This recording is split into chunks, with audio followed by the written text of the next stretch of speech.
Yeah, he went to bed with this.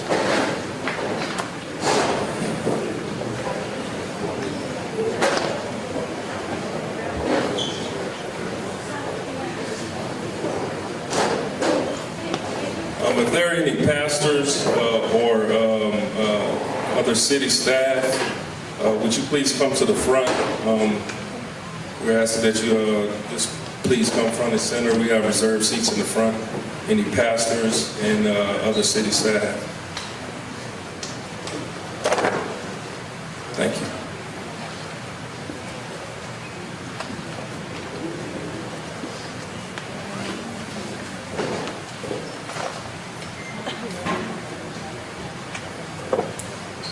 Pastor Johnson, thank you for that prayer to open up. So I just want to introduce the people on stage here in no particular order, but everyone's to my left. But we have at-large Councilman Mr. Michael Trost. We have Assistant City Manager Robert Patrick.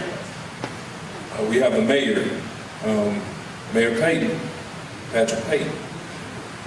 And we have DA Laura Nodoff. We have our Chief of Police, Seth Herman. And then we also have Assistant City Manager Morris Williams. And like I said, I'm John Norman.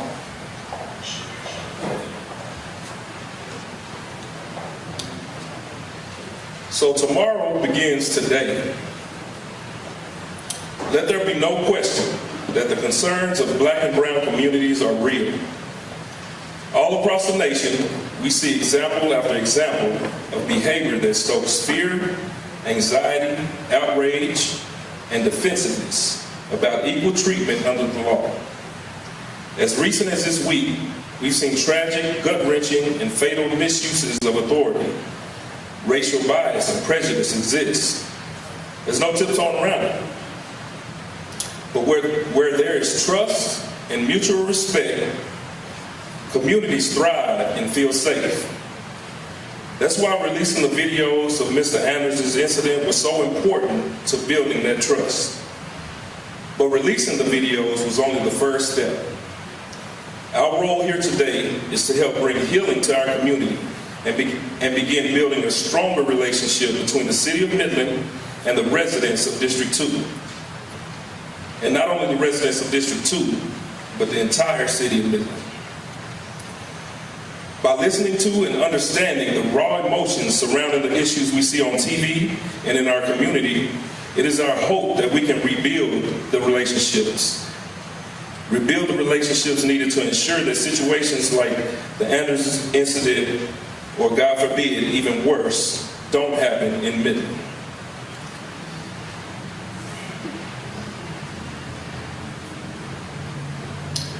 Me being a Christian man, I'll leave you with a verse. This verse comes from the book of Proverbs, chapter 2, verses 1 through 6. It's an amplified version. My son, if you will receive my words and treasure my commandments within you, so that your ear is attentive to skillfully and godly wisdom, and apply your heart to understanding, seeking it conscientiously and striving for it eagerly. Yes, if you cry out for insight and lift up your voice for understanding, if you seek skillfully and godly wisdom as you would silver and search for her as you would hidden treasures, then you will understand the reverent fear of the Lord. That is, worshiping him and regarding him as truly awesome, and discover the knowledge of God.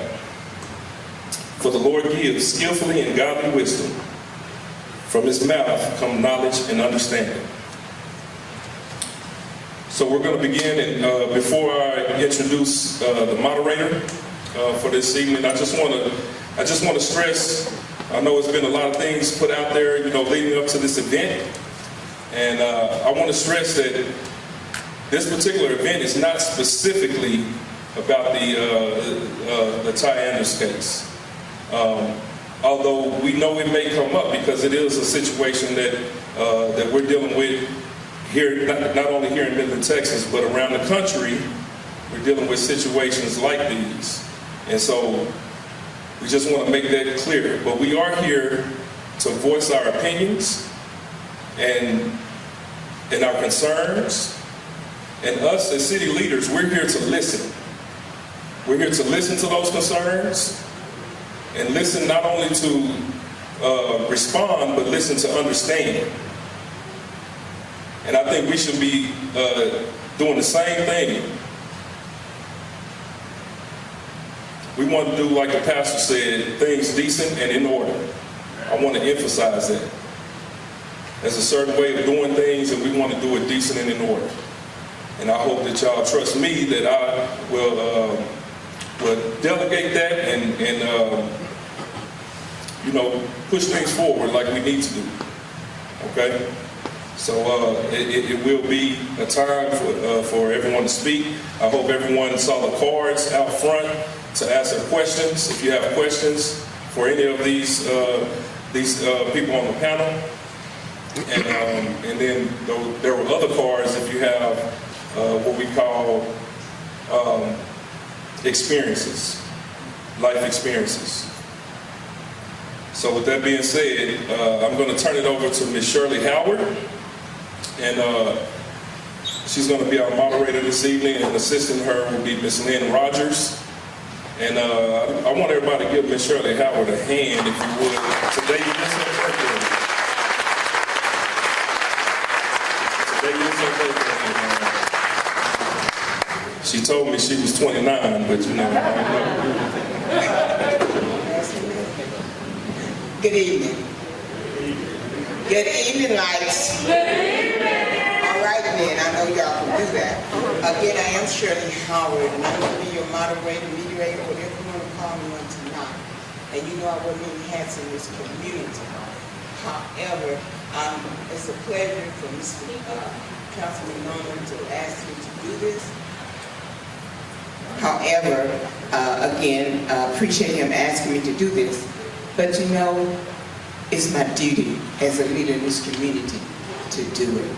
And I feel honored that you all have come out to solve a problem that's possibly in our community, that we know is in our community, and to help come up with the rationale. A few things, as he stated, there are cards outside.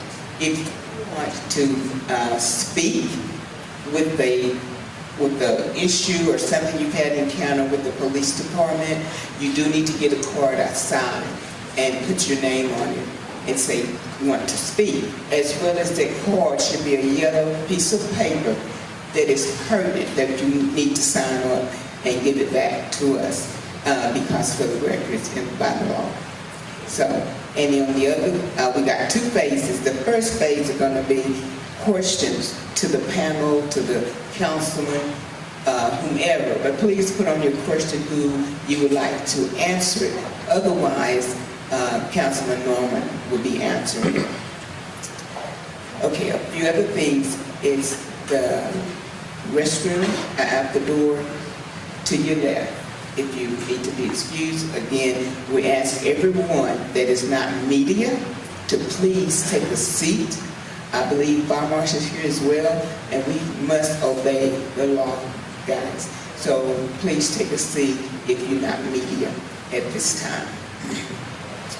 Lynn Rogers is going to help me do the questions, and I want to make sure if your question, we might not get to all of them, but we're going to try real hard to get to all the questions.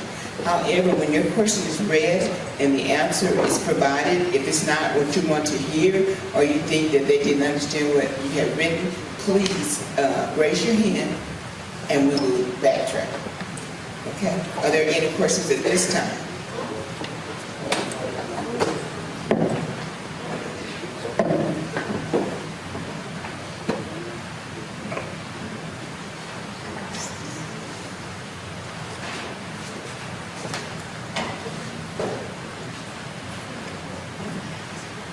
Okay, the first question, I believe is to the Chief of Police. What role does city management have in ensuring that our police department serves our community fairly and respectfully? That's actually to our city leaders.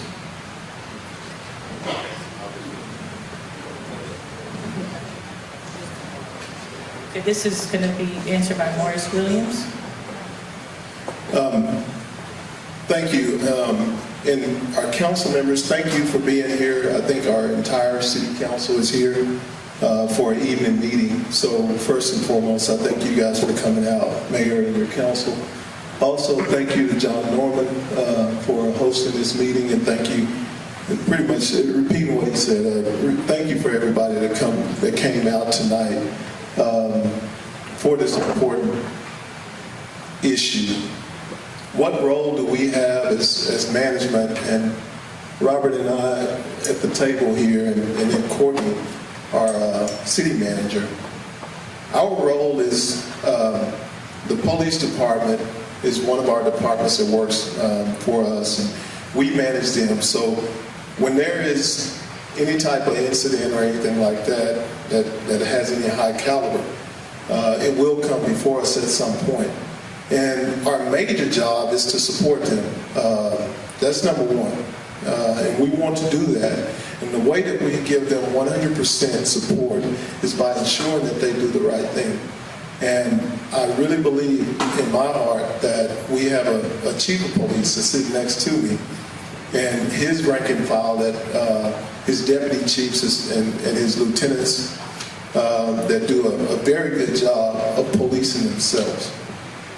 And I'm pretty confident in that.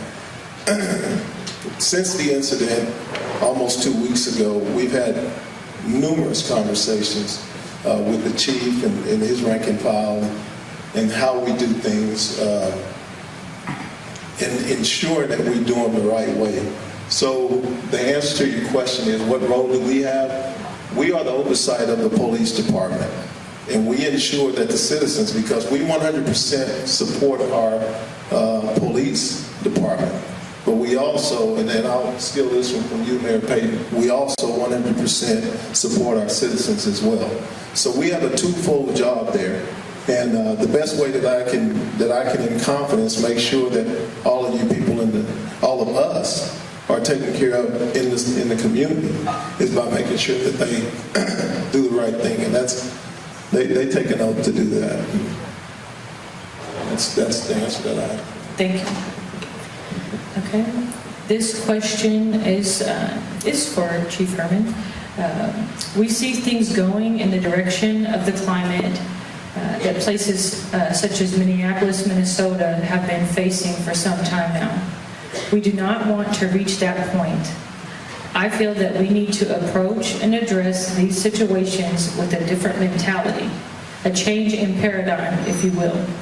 What sort of changes can we expect from you and the Midland PD in order to achieve this?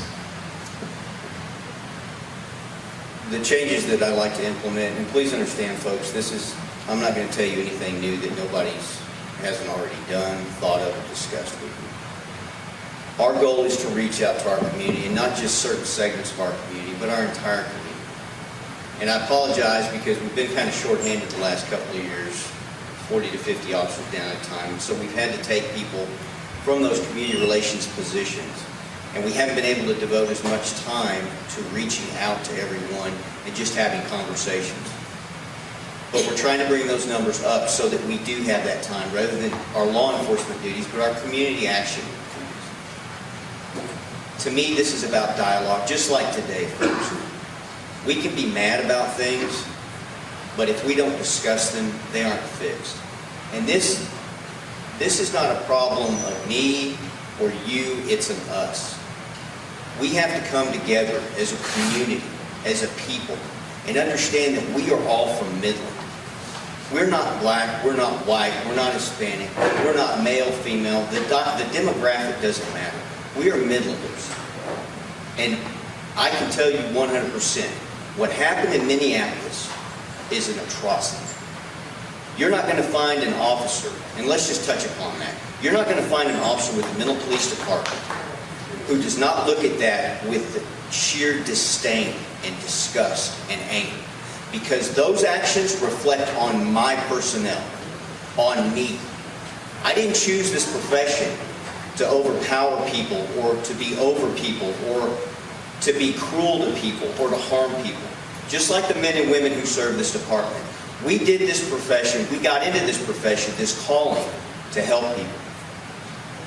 And what transpired in Minneapolis is the antithesis of what we are. So, I'm sorry, I'm a little long-winded. I'm short but long-winded.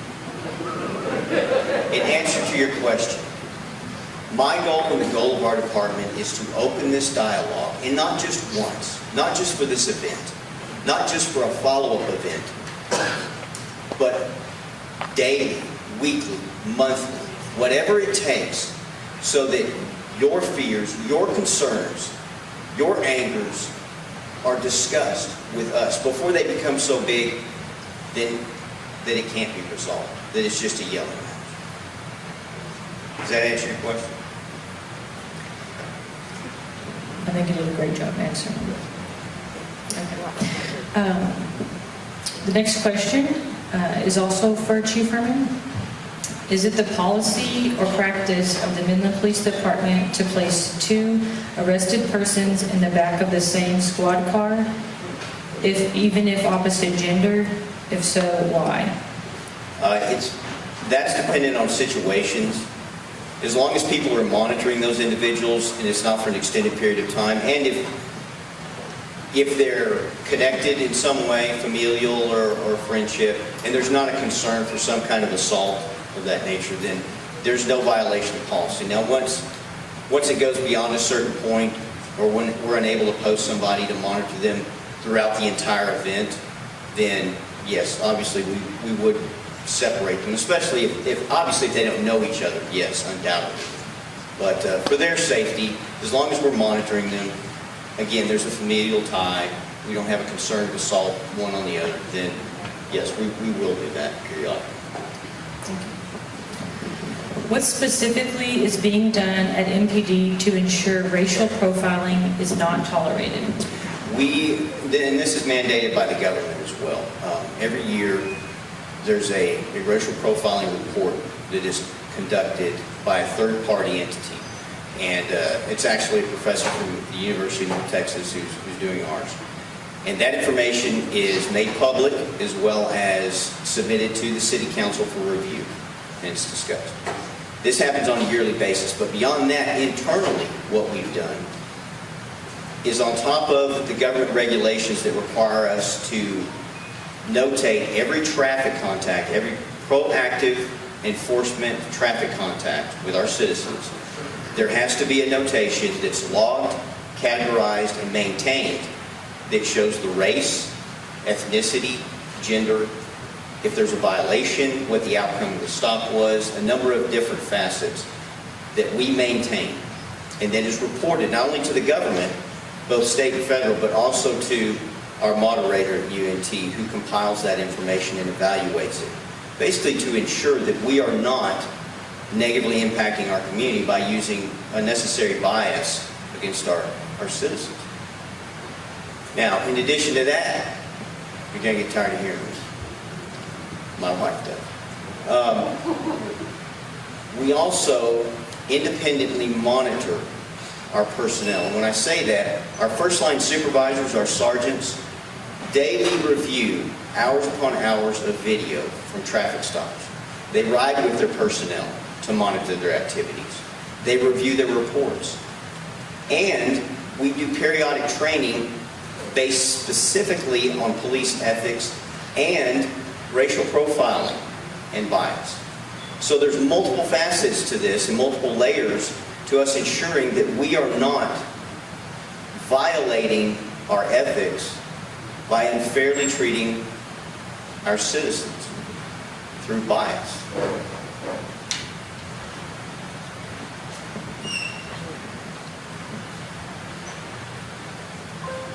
This question goes along with that. You had mentioned that there is a report, a racial report, or I don't know your terminology. Let me just ask it. Is there a 2019 racial profiling report similar to the 2018 one reported in MRT? There is. And in fact, because of COVID-19, unfortunately, as everybody knows, that stymied a lot of processes at the government level. The state basically shut down all operations from a TCOL standard. That information will be available soon online. But we actually received our report from our UNT professor, and that has been forwarded to our city council representatives for evaluation. So that's actually in the city manager's office as we speak right now. So yes, ma'am, it will be available online. I don't have a specific time frame from TCOL as to when it'll be posted, but unfortunately, every city throughout the state is dealing with the same problem. There are no numbers for 2019 as of yet, and that's because of COVID right now. This question says, was Tye given a drug test, alcohol test, etc.? If not, why? Was it because he has relatives on your force? Who was at the scene? I can't talk to the specifics of the case. I don't know of any relatives. Those tests are for specific instances, and there's probable cause that's required in order to obtain a warrant to gather somebody's breath or blood. Those factors did not exist at that time, and I'll just leave it at that. That was not a suspicion at that time. Okay. This question says, was the young lady arrested? No, ma'am, she was not.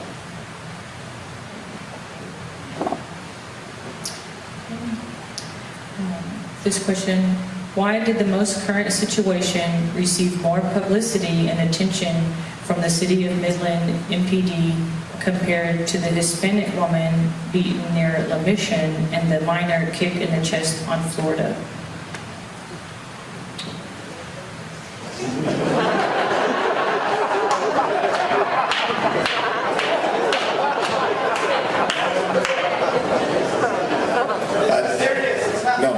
I don't think that's his to answer. That's what I told him. That's not his to answer. We don't dictate what gets the publicity. I think the publicity was put out by the public. This question is related. Are you going to release the body cam or car video of the kid being kicked, just like the Anders incident? Is an ongoing investigation. Videos were released for Anders. Why not the kid being kicked? Let me answer this, folks, and I'm not going to get into specifics simply because you still have criminal allegations that have been levied, and we're still in the process of that. From the judiciary, and the DA note office is sitting obviously right next to me. What I will say is this: no. I am not suggesting by any means that those two events are not as egregious to members of our society. Well, undoubtedly, we are not lessening the impact of one to the other. This decision was based off of a number of concerns that were brought to us by our community and a lot of issues that we were dealing with as far as threats against various people, things that obviously were beyond our control. And once it gets to that point, a decision has to be made at levels obviously above mine. What is it most important for our community? Is it protecting our citizens? Is it protecting the case, the investigative case? Or is it putting specific information out that generally we don't release? So that decision was not based off of whether one thing was more egregious than the other, perceived as more egregious than the other. It simply had to do with different dynamics that were impacted on each incident. So that was my question. That was my question. Both cases have criminal allegations or criminal charges pending. You chose to release information on one, but you chose not to release information on the other. That's not transparency. You release information on one because your cops don't look so bad. That's what I see. On the other one, your cops, they don't look that nice, so you didn't release it. That's what I see. I understand that, sir. And please understand, typically, you guys have known, anybody who's been here a long time, we don't typically release that. We don't release body camera footage and car footage simply because you start going down a rabbit hole where you have to control certain things, and at some point you say, look, we have to look at it from this standpoint, we can't look at it from that. I would love to be completely 100% transparent with everybody. I'm not going to lie to any of you. I'm not going to say we're covering anything up. I will tell you, just like with the Anders case and the case you're referring to, there's far more at play there than what you saw on a 10-second video, far more. And I'd be glad to discuss a lot of those factors with you in private, because again, there are still requirements assigned by law that we have to follow. And this decision has to be a group decision within city government before, and with the district attorney, as a matter of fact. I can obviously identify your anger about it, and I understand, and I can't tell you right now, yes, we're going to release that video. I can tell you that these things have to be discussed and evaluated on a case-by-case basis. Okay? This question says, will the Midland Police Department put forth an effort to network and recruit from historically black universities and colleges? Yes, of course. Our recruiting effort goes far beyond the city of Midland. I actually interviewed, and this is a long way around, I'm sorry, I'm long, but you gave me the mic and nobody wants it, so. I just interviewed a gentleman yesterday for the position of police officer who's a 34-year veteran of the United States Army. He's retiring as a sergeant major over their Inspector General Division. He is a native of Jamaica who immigrated to the United States, completed high school, and wanted to get back to this country. And so he spent 34 years in the military. Now he wants to be a police officer for the city of Midland. Those are the people that we are attempting to entice. Those people with varied backgrounds, with varied community attachments, various races and demographics, to represent accurately the citizens of Midland, Texas. So in answer to your question, yes, of course. We try to reach out to all colleges, and again, we go as far as our budget will allow us, and sometimes that doesn't allow us to go as far as we would like. But we try to reach out as much as we can online without physically being somewhere. So, in answer to your question, yes. This is also to Chief Herman. I want to recognize and respect that we have some MPD officers that are great at interacting with the community. They are amazing and we need more like them. However, based on my own interaction and hearing from my neighbors and friends, there exists a lack of kind, human professionalism upon first contact with local law enforcement, for traffic stops, for example. I understand that much of the MPD is young and new to patrol. That said, what training is done on regular positive social interaction with community? Is there any training on trauma-informed interaction? What type of training and how often is ethnic diversity and implicit bias training conducted? Is it only on diversity among the squad or community focused also? We may have to take this bite by bite, because Okay. I'm old and I can't remember. So let's start with the beginning. So, Okay. or I tell you what, let's go backwards. Yes, there's consistent training. At the bare minimum, there are 40 hours of training that each officer has to conclude regarding dealing with different ethnicities, different races, different genders. There's a whole litany of things that go into that, so that we try to understand everybody's point of view, what everyone is dealing with. Now, that's not just on the squad level, but we do conduct squad training every other week for each squad, which includes the gamut from firearms to defensive tactics to ethics and to racial diversity and cultural diversity. So not only is there a bulk of training at the beginning of the career and periodically throughout the career, but it's periodic throughout the year as well. So that's an enormous amount of training. And let me just tell y'all, we have probably the most robust training focus of any law enforcement agency in this state. We've devoted ourselves to that because we believe sincerely that professionalism is achieved through selection and training. So, left to give you. Now, let's reverse a little bit. So, on the officer side, as you can imagine, yes, we are in fact a very young department right now. We have wonderful, wonderful men and women that are more than willing to put their lives on the line for everybody in this room. Now, teaching them that you get a lot more with honey than vinegar can be difficult at times. It's a learning process. We're mentoring, we're raising our, and for lack of a better term, kids to adults. Baby cops up to adult cops. I've been around in this job for 28 years. And I will tell you right now, the person I am right now is not who I was 28 years ago. And I want you to understand, when we put them through the academy, we put these young men and women through the academy who may have never been in an altercation, never had an argument, and we have to teach them how to handle themselves. And we have to tell them, you have to go home at night, and yes, you will have to put your physical being between one of our citizens and somebody who's threatening their life. So we have to instill that amount of braveness in them, bravery. And sometimes that comes out as a lack of empathy and a lack of respect. And so when we recognize that, we have to pull them back and say, that's not how we do it. So when I go back to that, we constantly monitor the activities of our personnel.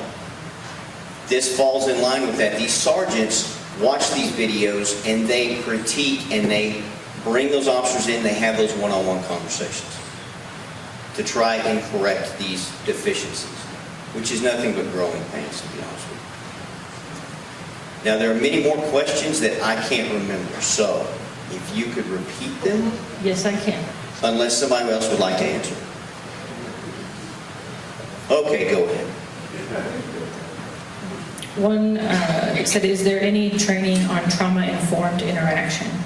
So trauma-informed interaction, I'm assuming we're referring to people who are experiencing psychological distress. Is that, whomever asked the question, is that what we're talking about?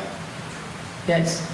Okay, yes, of course. Officers have to go through this, that training specifically through their career. So they have a bulk of training that's a 40-hour course for 1 week, and then that has to be revisited. Generally for us, it's on a quarterly basis, depending on if there are changes to protocols that come about from TCOL, which is our Commission on Law Enforcement Education, that are mandated. And obviously, we continue to do in-house training as well on those specific issues. Next. Also, do you believe it will help community and police relations for more teaching to the general public on safe and proper police interaction?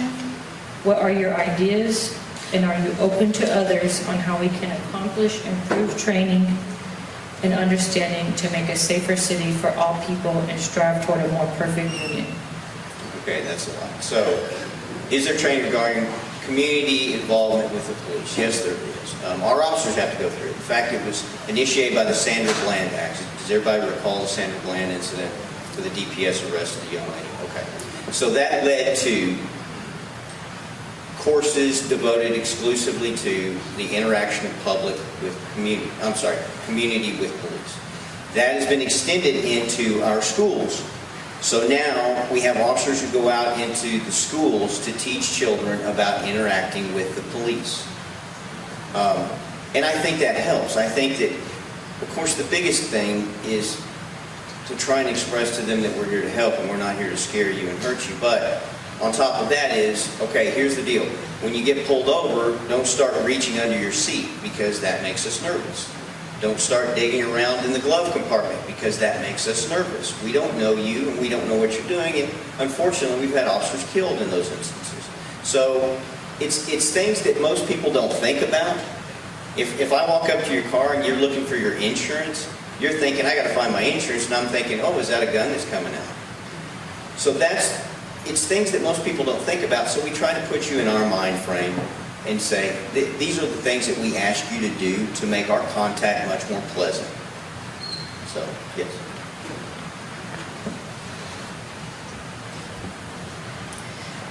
The next question is, what is standard protocol for running a stop sign?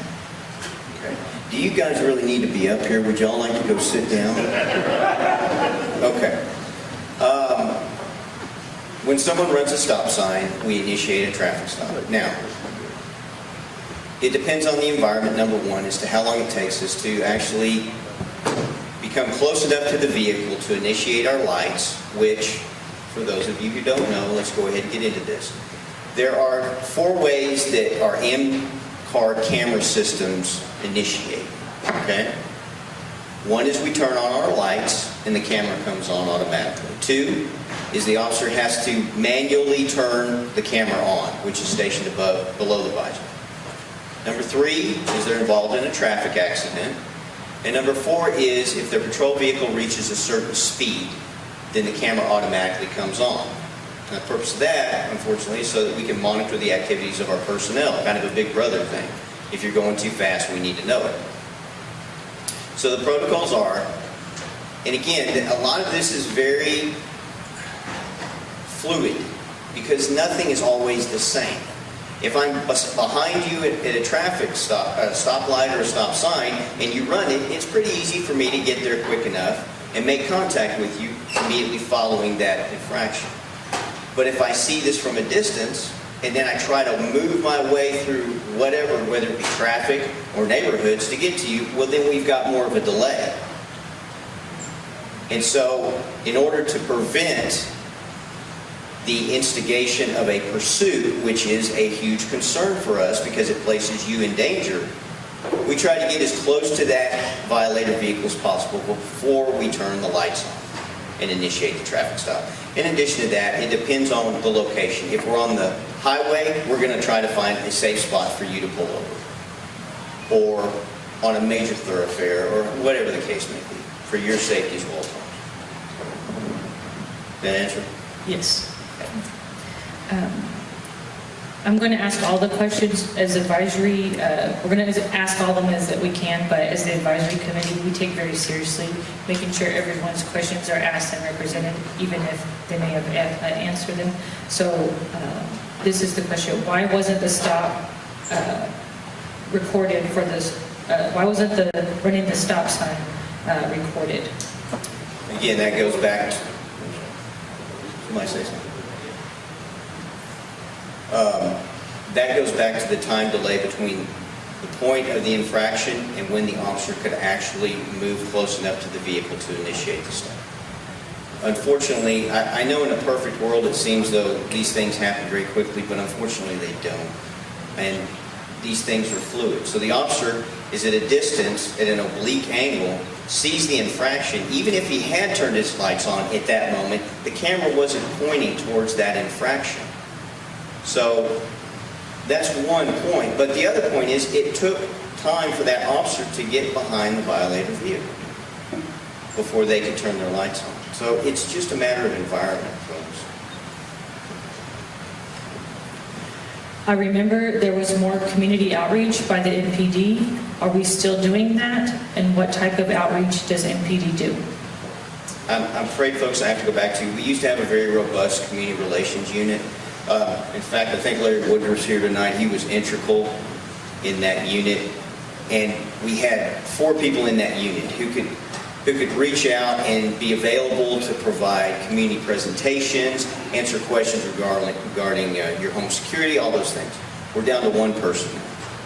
And the reason we're down to 1 person is because we have to make a decision on whether we're going to be able to provide personnel for those outreaches or whether we're going to have enough people to be on the streets so that when you can call us, we can respond. So our intention, again, I go back to, is once we start getting staffing, is to start filling those positions again. We're just not at that point.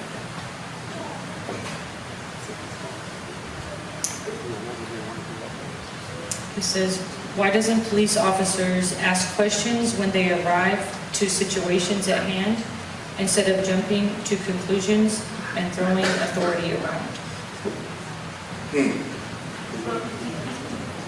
Well, I would have to know a specific instance, and whomever wrote that, feel free to reach out to me after, and we can discuss it specifically. In general, I say obviously we encourage and expect our officers to obtain all relevant information on an incident and then make determinations based on that. But depending on if the event is very volatile and very evolving rapidly, we may not have time to say, hey, everybody stop, let me talk to you right quick. And unfortunately, we do roll up on those instances where people are engaged in physical altercation. When we run up, people are saying there's a man inside with a gun. These things are very volatile. We don't really have time because of life-saving needs. We don't have time to go, hey, I know there's a guy in the gun. Come here. I just need to talk to you. So I would have to have a specific incident to speak to that incident. Obviously, that's not our norm.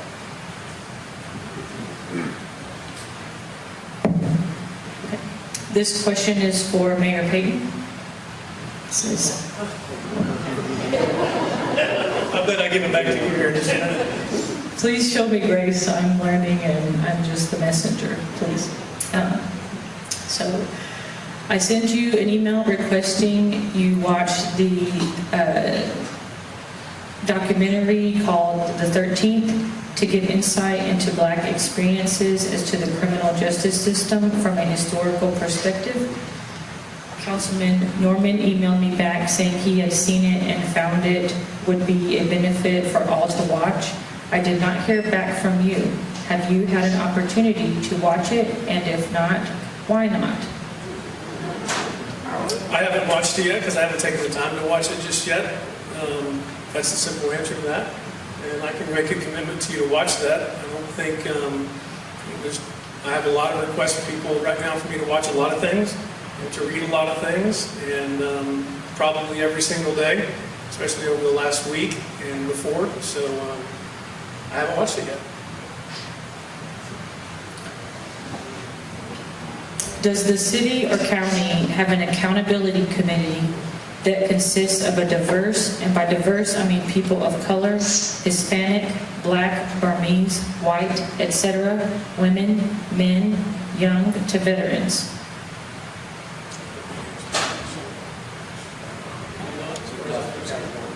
We do not, as best I can tell.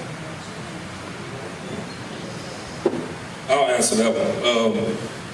We do not. We do not have that committee. However, when I ran for District 2 council, I did say I was going to put together an advisory committee that would advise me on certain issues and certain things that go on throughout the city. We do have a diverse advisory committee that can deal with those issues and things of that nature that come from the community. Now, when I did that, I didn't get a lot of response.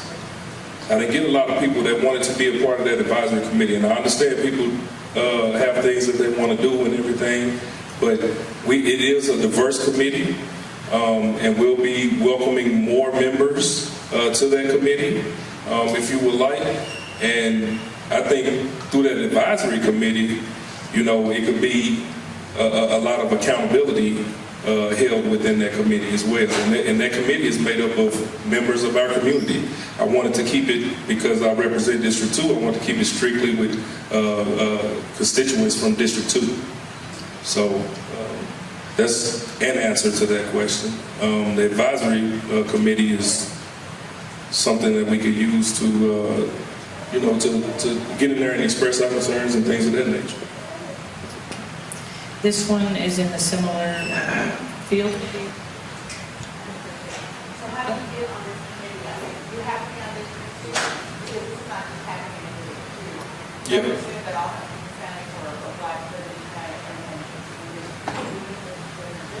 then Absolutely. so if you don't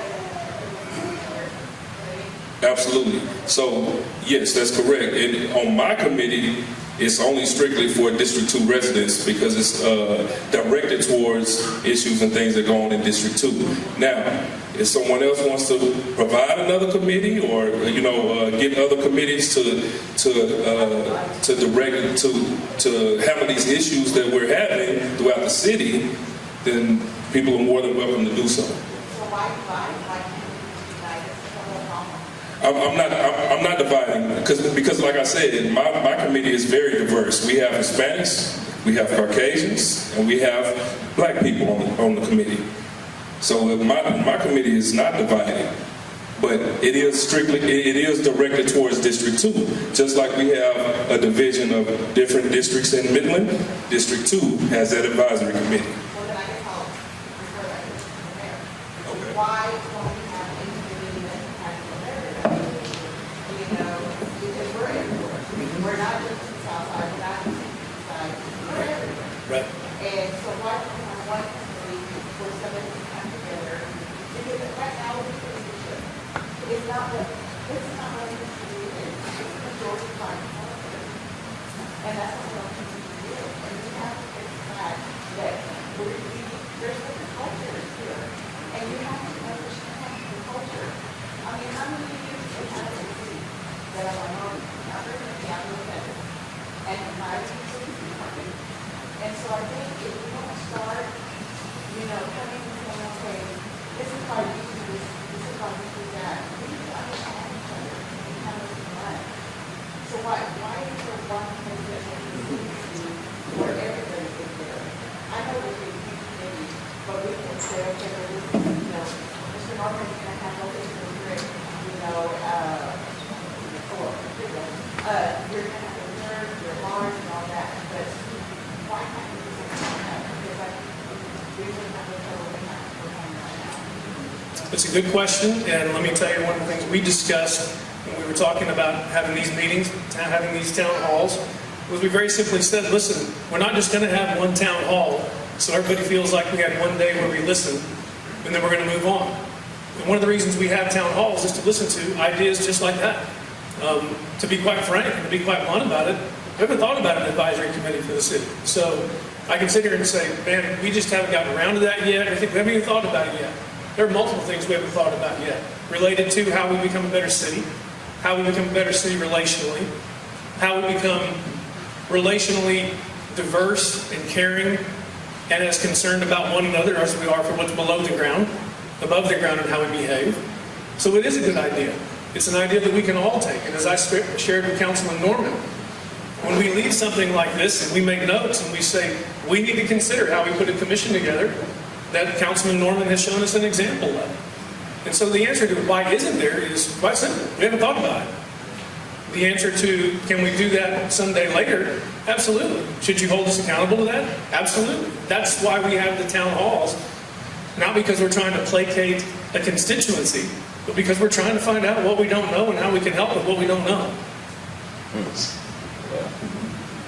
I'd like to add on to that, ma'am. My recommendation would be that you contact your representative in your district, because there's a representative for every district in Midland. And I think that way they can relate to the mayor and to the other. However, I thank Councilman Norman for putting this on the map. And again, please reach out to your elected official and hold he or she accountable.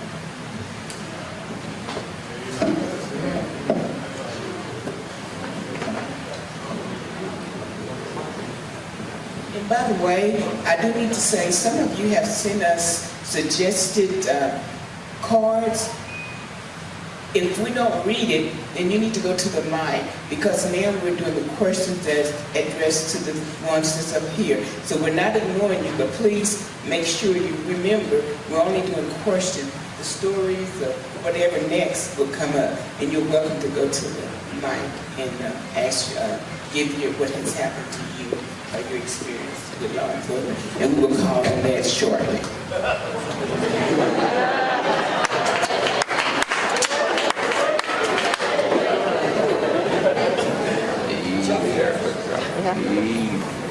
My question was, you already answered it twice.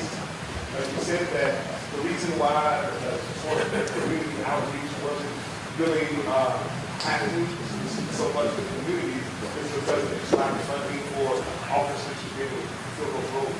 But I'm speaking more so, the question is more concerning District 2, are areas in the community where more of a need of connection is there. I mean, there's certain areas where these are not problems, but in the areas where there are issues, focusing or getting a commitment to say that's going to be the first thing back on the map that we can do is to bring back just connection with the community. Of course. And I will tell you what is first on the agenda, and this was actually brought to me by our internal affairs sergeant. is the initiation of a PAL program, which is a police athletic league that we would like to station in District 2. And what that does is it places officers in an environment to entice teens and kids to come in, and we teach them boxing, different types of sports, help them with their homework. So that's the initiation of a process for those children, that child level. Okay? Building on that, and it's not a funding issue, sir, it's just a personnel issue because of our shortage. But once we can build those numbers back up, I have a number of officers that can't wait to be in our community relations unit. And all they want to do is reach out to our communities. And you're absolutely right. That reaching out, there are different areas throughout town that don't need to talk to us, don't want to talk to us. But there are other areas that we need to build that relationship, and we need to explain, this is why we do something, or what are you afraid of that we may do, and how can we put those fears to rest? So that's a long way around. Yes, we do intend on reinstituting those programs and even expanding them. Yes, sir. I mean, we understand that you're talking about, you have a young group of men that you raise in with your talks and all that, but we're not here because this just started. We're here because this been going on. So this tells me it's not a problem with the people you bring in, it's a problem with the system. And that's what we need to correct. I mean, it don't matter if you put all these new people, but it's the same system. So how are we correcting that? Besides you bringing in the new officers or whatever, how are we correcting the system, and what are we going to do to fix that? So we stop the profiling of the people that's driving in nice cars and their cars are painted green, or are they coming from a certain house? How do we stop that? Well, and let me speak to how we combat it now and how we'll continue to combat it in the future, okay? And I'm going to give you the layout so you make your decision based off of all the information I provide you, and then please, by all means, reach out to me afterwards and we'll have a one-on-one discussion. Our vetting process begins with an application, right? That application includes specific questions that are there to reveal bias. An individual who is, for lack of a better term, geared towards using bias in our profession. So that's the first layer. The next layer are the testing procedures. We have a testing procedure that's so intrinsic that there are areas throughout the entire test that deal specifically with removing people who would employ bias in our policing profession. Then we move on to our interview process. And it's the same thing. There is an interview board that is conducted specifically with questions geared towards removing people that we're talking about. Then there's a psychological thing. And then in the academy, every layer of training has an element in it to prevent people from continuing in the process who would employ bias. And then, if they make it that far, field training officer program, which is more of the same. And then their first line supervisors who monitor them. So what I'm telling you is, your concern for bias by us, by profiling people, is your concern, and that's real. My perception of it is we're working very hard to make sure that that is not a reality for us, that we are not employing bias, that we are not using some preconceived notion of who a person is and what they've done, that we're using only violations of law. So you and I will have to talk on specifics. And guys, please understand, there's that perfect officer that we all have in our minds, but it's hard to create that perfect officer, and it takes time, and it takes different experiments to hone those skills and hone those abilities and try and make that one who's willing to go into that firefight, but also wants to interact with everybody and wants to be that positive influence. Okay, ladies and gentlemen, we're running out of time as far as the questions. However, every question that's here tonight, Councilman Norman will have those questions. We're going to do 3 more questions because it's important to us. The questions are important, but it's important for them and myself to hear of any encounter, whether it's positive or negative, that you've had with our law enforcement. Because sometimes people don't believe some things happen, and we want to hear from that. We're not cutting anybody off or anything, but as I stated before, we possibly wouldn't get to all the questions. Now, if you want to do a story of an encounter, please go out and fill out a card with your name so that we can call on you. Okay, and we're going to do 3 more.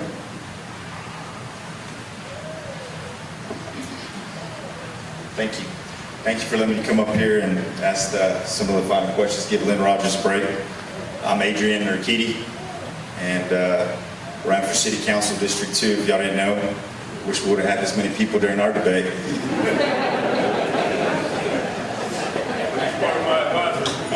I'm part of the advisory committee for Councilman John Norman. Anyways, thank you for all being here. Mayor, Chief Seth Herman. This one's to Councilman Norman. The dash cam footage was released in the spirit of transparency per your Facebook post. Do you believe that that footage was a full counting of what transpired that Saturday afternoon? To answer that, based off the information that was given to me, the way it was explained to me is just the way that Chief Herman explained it earlier, on those 4 different ways that the camera is activated,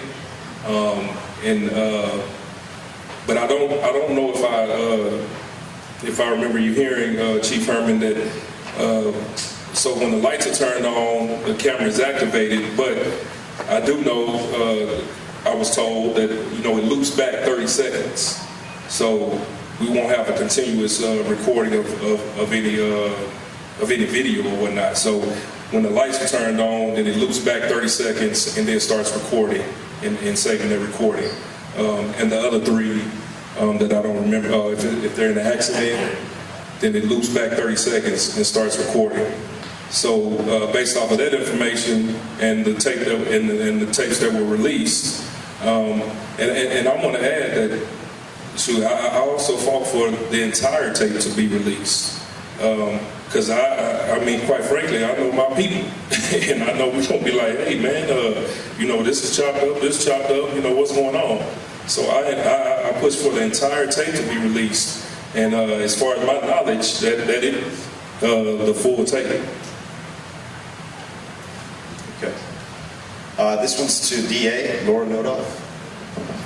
Have you declined to prosecute any cases from the sheriff or police department where you concluded there was not probable cause for the arrest? If yes, approximately how many a year? Yes, we do decline prosecution of cases when we review initial evidence. If there doesn't appear to be probable cause, how many per year? I couldn't say off the top of my head. However, we keep very, very tight statistics with regards to those dismissal rates and what they are. And so sometimes we have cases that we dismiss even because we don't get an offense report. We're not going to hold, we've put very strict limitations on how long the police department has to turn over their evidence, because we don't want anybody sitting in jail unnecessarily if we're not going to get an offense report. So some of those dismissals are because we don't have the evidence. So again, I can't tell you the number off the top of my head, but they're either dismissed at the outset, or they're taken to a grand jury where they would be no bail. I'm just going to clarify something, and she can clarify this if I'm wrong. When she says they don't have the evidence, what we're talking about is the video wasn't downloaded, or the report stuck in the system at a layer that it has to be approved. It's not that we arrested somebody for cocaine and go, yeah, that's pretty good, and put it in our pocket. It's not that. That's not what we're discussing. We're not talking about the absence of physical evidence. We're talking about procedural issues that stymie the process. Thank you. And part of that is so that we can make that probable cause. We're the second layer. We play Monday morning quarterback, and that's what we're looking for. So when we do say that we dismiss them, we have to be able to look at, because that's our charging basis as well as probable cause. And so we have to be able to evaluate all the information that comes in to make that decision. Okay. This was back to the chief of police. So if you want to get that mic again. After reviewing all the video concerning the Tye Anders situation, did you see anything you would have done differently from a procedural process? Let me just talk right up. Yeah, I would have, because I'm old and I've been doing this for 28 years. And myself and some of the senior troops, we would have done something different. It wouldn't have looked as good. It would have been very fast. It probably would have ended up with a broken window and somebody being pulled out of a car and arrested and transported immediately. So, in answer to the question, yes, would I, as a senior troop who doesn't have a lot of patience, have done it differently? I sure would have. Would it have been better? It certainly would not have. In fact, you wouldn't have liked the way it looked. It would have been totally legal. It would have been well within policy. It would have been well within federal and state regulations. I see Ted Macklin shaking his head because he's been there.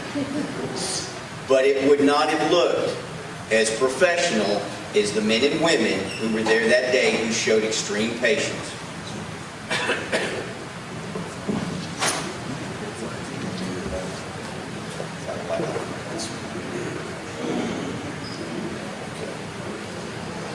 Okay, this is really, do you have a protocol for a mole on the force and guidelines to weed them out?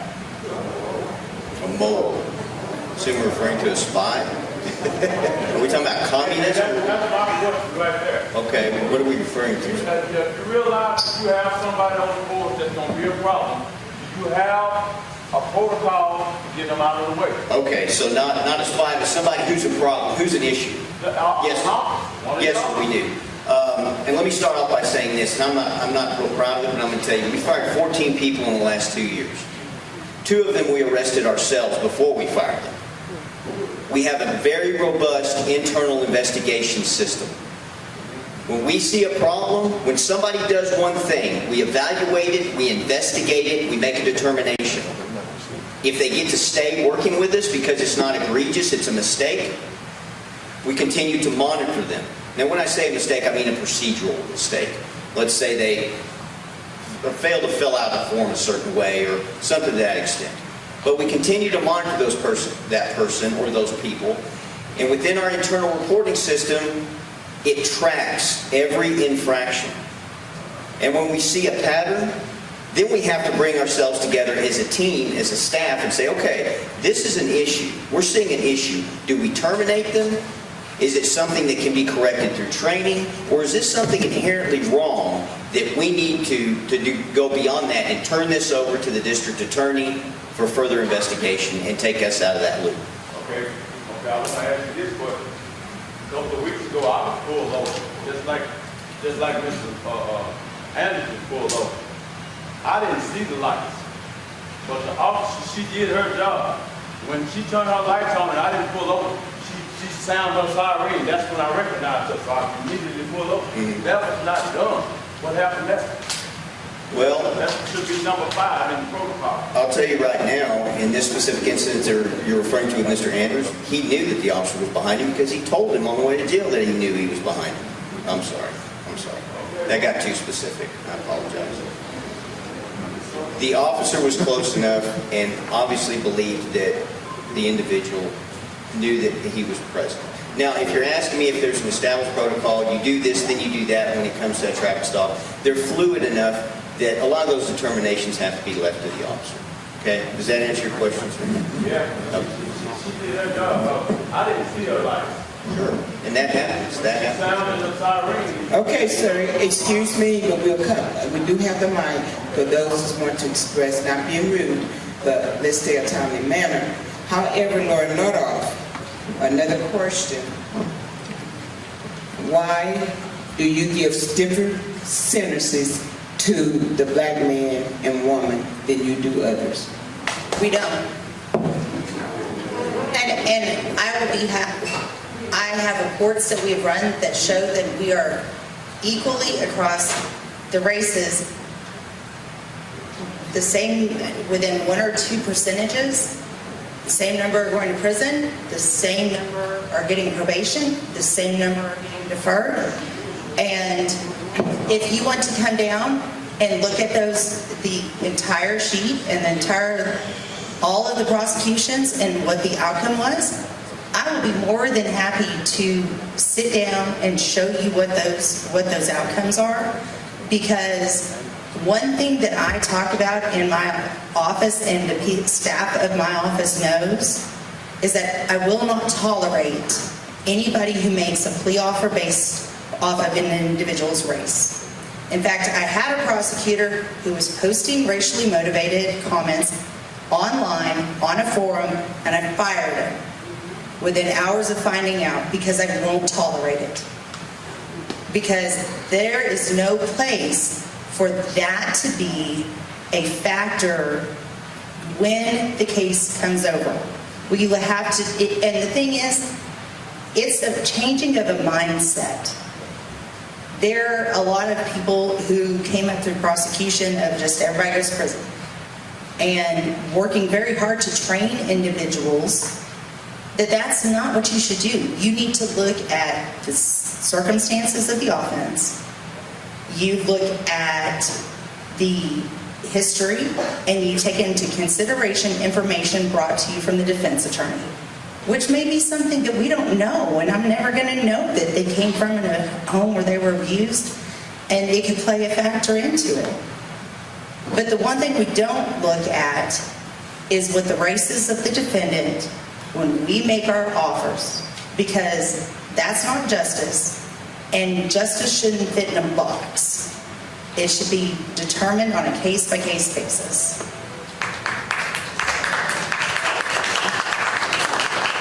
So one thing I can, though, for people who have concerns about it, I can tell you one thing we're going to do, would have already had it up and running, but COVID threw a wrinkle in it. We're going to have a prosecutor's academy where citizens can come in and you can learn about how a case actually moves through the criminal justice system after an individual's arrested.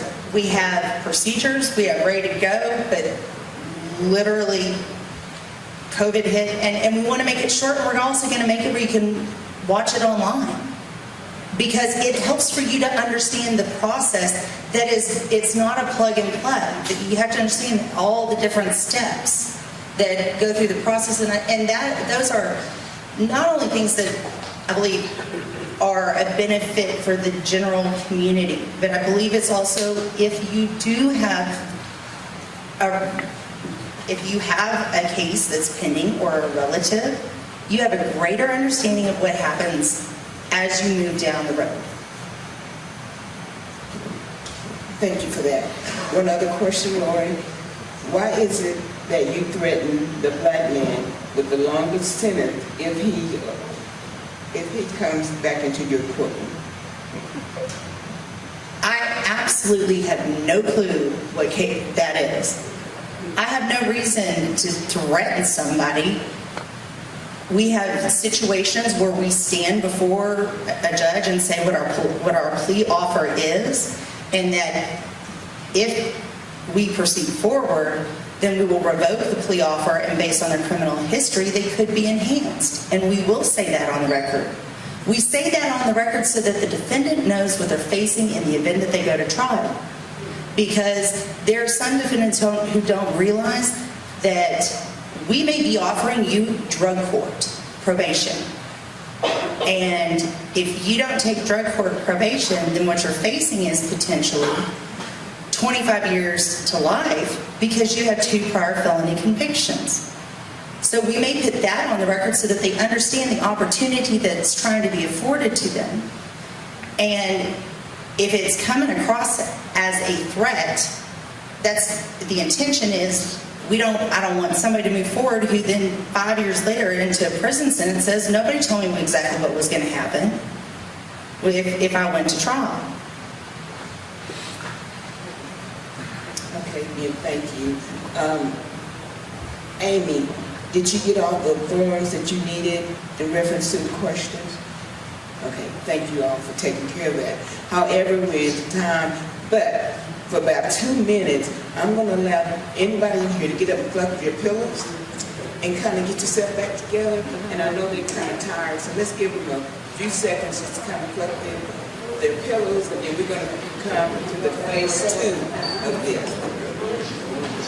I'm sorry, I thought I talked loud. Okay, we're going to let everyone get up and fluff their pillows. That means shake yourself, get the blood flowing, and then we're going to go into phase 2. And that will be where you will come and share your experiences, and we will call your names. If you have a story, please go put your name on a card. That's the only way we can call on you.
If there are any pastors in the house, would you please stand?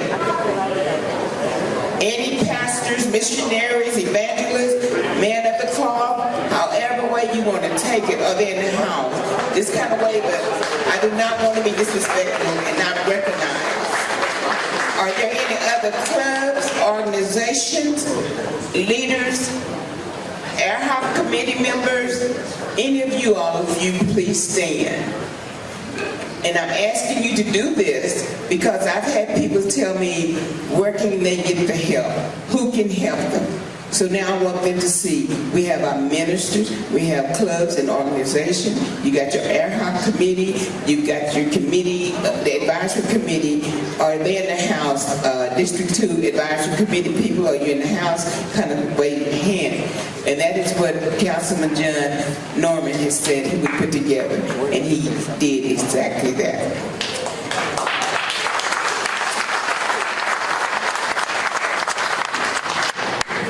Okay, we'll go forward. We want you to give any encounter that you've had with the law in a respectful manner.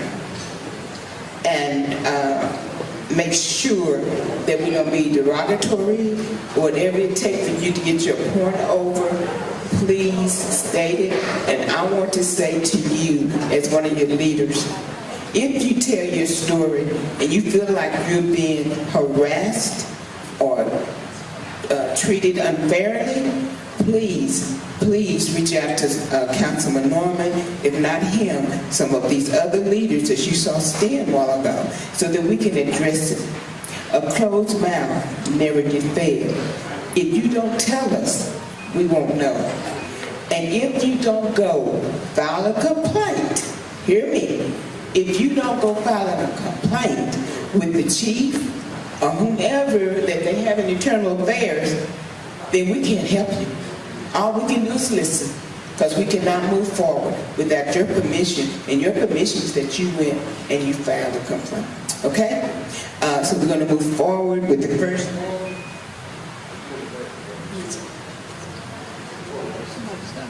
Oh, again, you have 2 minutes. And who's turn? Okay, the time is over in the corner. You have 2 minutes to express yourself. And the first person, Pastor Billy Ashley.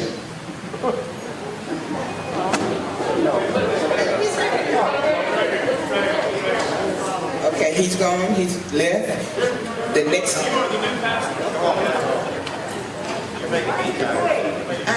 Wait a minute, hold on. I'm only one person. You asked me to do this, that's what?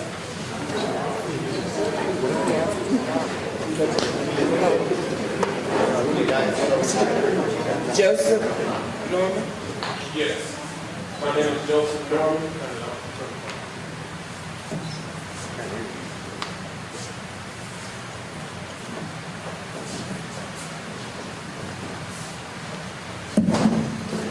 My name is Joseph Norman, and I know everybody tired, but we sick and tired of being tired too. And, you know, my question is for the chief. It's not really a question, it's more of a rhetorical question. But in 2017, 2 black Midland police officers sued the city of Midland, alleging a culture of harassment and discrimination towards black employees in the police department. My question is 2 parts. What were the results of the lawsuit and the investigation? And how can we trust the Midland Police Department when even their own officers are discriminated against? I understand, sir. I can't give you the outcome because it's not over. It's still litigation, and that's a matter for our legal department. What I can say is my knowledge of those events, I don't know how much I can say actually. The city vehemently denies those allegations. And I think that the outcome of the litigation will show why. And that's all I can say. I'm sorry. I wish I could say more. How can we trust the Midland Police Department when 2 officers, one of them from the east side that we know, and you talk about training, you talk about all of this training, but who's doing the training? Because you can't, I don't mean to be blunt, but a white man can't train another white man to deal with the black man. You have to have our influence in order to know how to even write the training up. If we're not influential on how the training is even written, then how can we even communicate when all of that is on y'all's end, and it's none of us involved in even the training methods. Well, I think you need to understand, sir, we don't make up our own training. Our training comes from vetted sources outside of our department. So it's sources from the government as well as independent entities that create this training. And again, it has to go through a vetting process before it comes to us. As to who's presenting it, would it mean more coming from a man of color or a woman of color? Undoubtedly. And we have trainers who are of color and who present that 2 minutes is information. up. Not just color, but culture. Culture, yes, sir, I understand. And it doesn't matter what the demographic is, ethnicity, gender, race, it has to come from all of those sources. And I definitely understand what you're saying. Now, speaking to the first thing you were talking about the charges that have been alleged. They're allegations. And what I have to say is, don't condemn us yet until there's an outcome, because it's still an allegation. And there's always an underlying issue and there's always a larger story. I just can't get into it right now. I understand. Okay? Thank you for your time. Thank you. And thank you for your question. And out of all respect, please hold all your applauses until we have finished. But it would be very much appreciated. Freddie Joe Ray. I just want to address what happened to me. I had 24 911 calls where I called about my son attacking me and my wife. When he attacked me the last time, I called y'all's officers come out, put guns on me just like they did him. Throw me in the car and gave me 2 aggravated assault charges.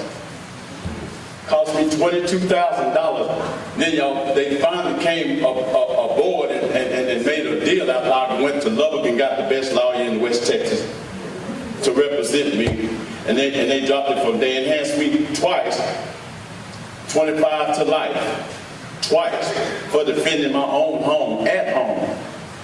And then my lawyer came down and they give me a 1-year misdemeanor probation. Talk to me about that.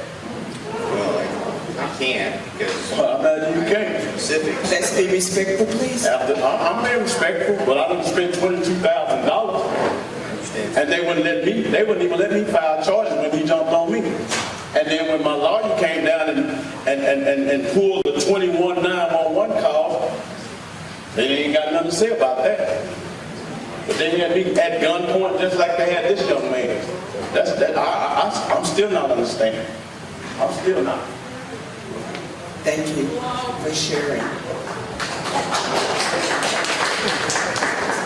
Modestine Mays, am I pronouncing it incorrectly? Sweetie Mays. My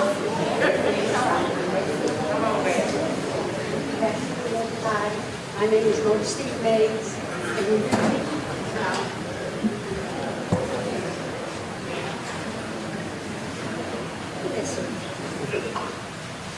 My name is Modestine Mays. They call me Sweetie.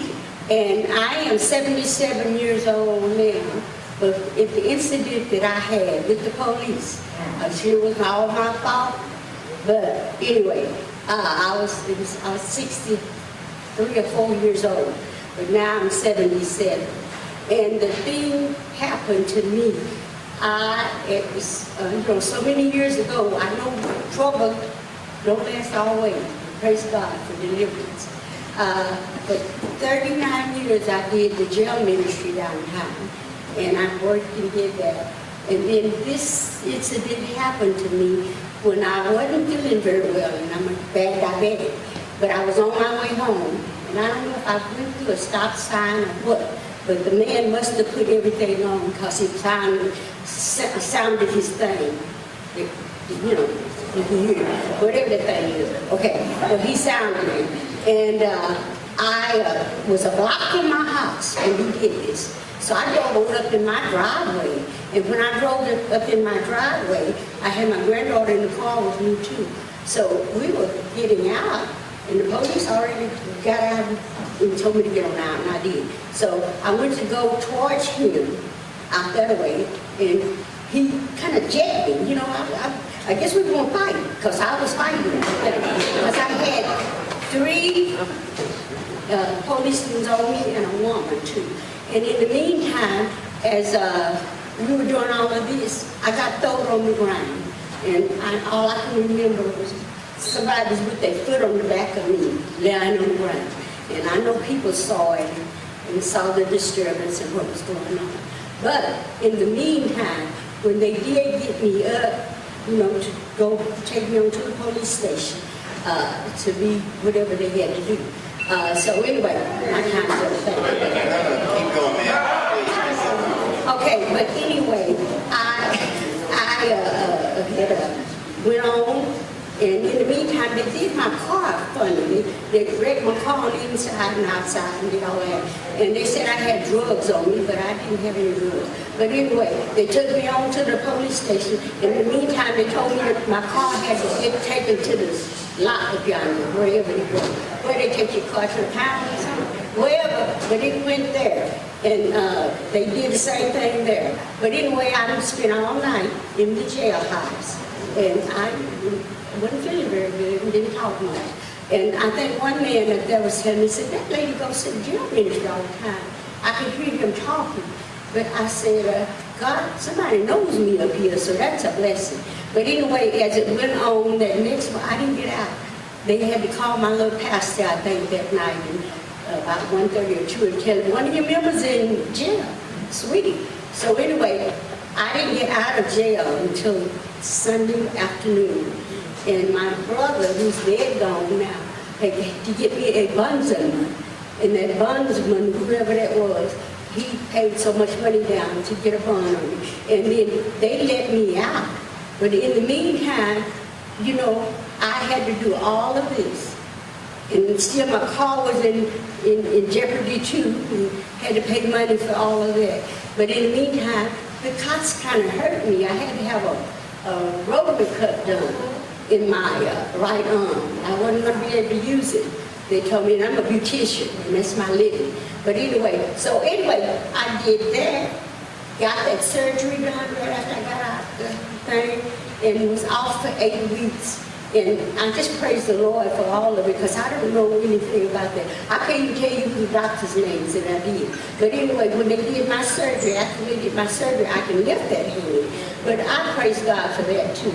And I don't know those 4 folks that had me down on the ground. I just prayed for them and said, Lord, you take care of that. And I know I could hate somebody and everything, but I didn't do that. And my family was pretty mad. But I told them, oh no, this don't do it. I had people call me. I said, no, I'm not going to do that. And I'm not going to do this. But I just praise God, because I know I could have got killed right there in my own house, probably. But God blessed me to still be alive, and I can tell about it. So I just praise God for all of it. And this is what I know. It's because I first of all, when this morning thing went on, I should have stopped, but I didn't. And I caused the confusion.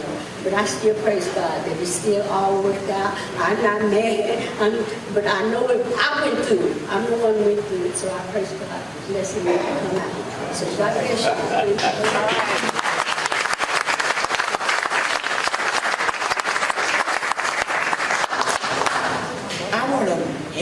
Kind of reiterate on that.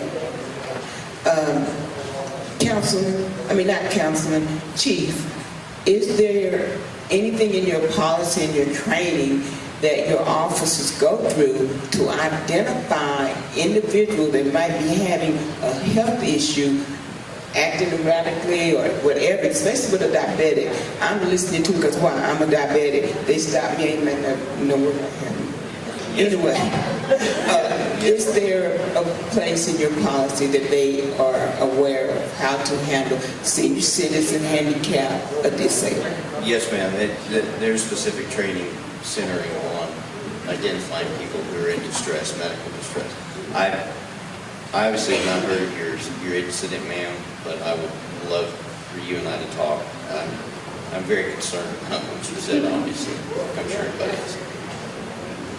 Thank you so much for reacting to that and wanting to reach out to her. Kathy Broderick, and before you come, we've been instructed You must find a seat in here, or we're going to have to get you to go over to the overflow room. So please, there are a few seats up here on the front and come in the middle. So we need you to please take a seat at this time, everyone. My experience with law enforcement is from the other side because I've worked for 20 years in prison. And during that 20 years, I was the union president. So I understand that people that work in law enforcement make mistakes. But I also understand that there's some bad apples get through this screening process. And that thing that you call bravery, sometimes it's arrogance. Please hold your applause, please. And it's going on all over our nation in different police departments and sheriff's office and in federal law enforcement officers. That arrogance that people can do that to someone. And I know you said you would have handled that situation with Tye the other day a little more forcefully, and it would have been by the book. Well, by the book has a lot of latitude. And I defended the actions of people that were wrong, okay? But I had to tell them they were that stupid when you hired them. And some of these kids, your baby cops, are stupid. And no amount of training is going to fix that. So I think that, again, your staff has to stay on top of that. I think you put those two kids in the back of that squad car because you wanted to listen to the video. I do. You know, if you'd have put them into separate cars, that video wouldn't have been near as exciting to hear. Watch. But anyway, I'm just going to make a point that law enforcement people don't always get in the profession because they care about people. Right. Thank you.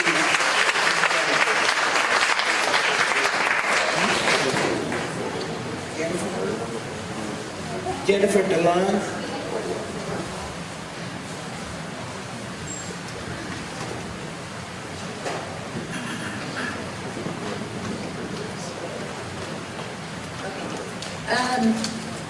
I'm a native Midlander, 48 years here. I grew up here on the east side. There's always two sides to every story. My concern being on the east side all my life, every day, speeding through residential areas, several hit and runs, running stop signs, not even putting a signal. My concern, my issue is that it starts with us as council too, as a community. We need to do our part as well and, you know, obey the law. Not just that, but, you know, have respect for your neighbors, law enforcement, people that live next door to you. I'm kind of nervous, so I'm sorry. It's, you know, it seems like there's always a bad portrayal of the police department. I'm speaking as far as Midland Police Department, no other city or county. We're talking about Midland County, City of Midland.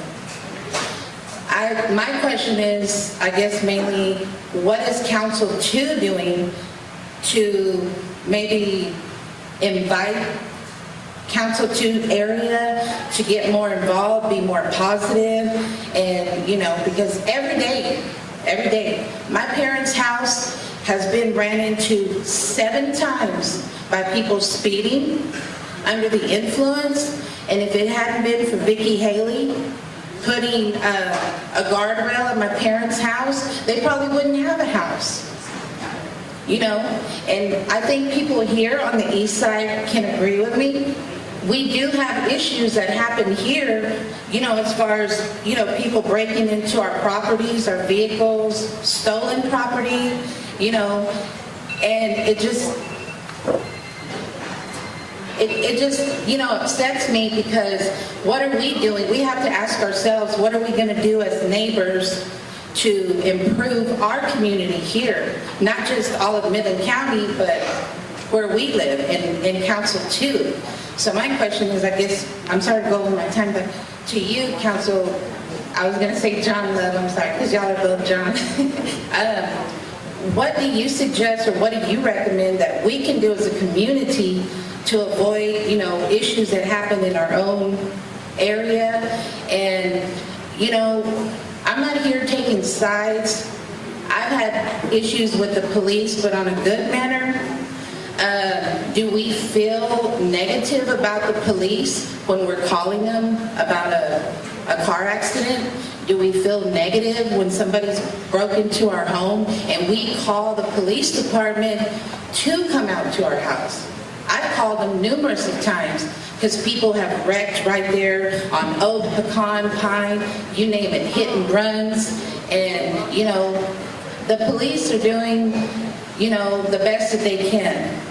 And I've lived outside of Midland County, and I think the PD is doing a good job. I've never had issues with them, but I don't give them a reason to have an issue with me as well. But at the same time,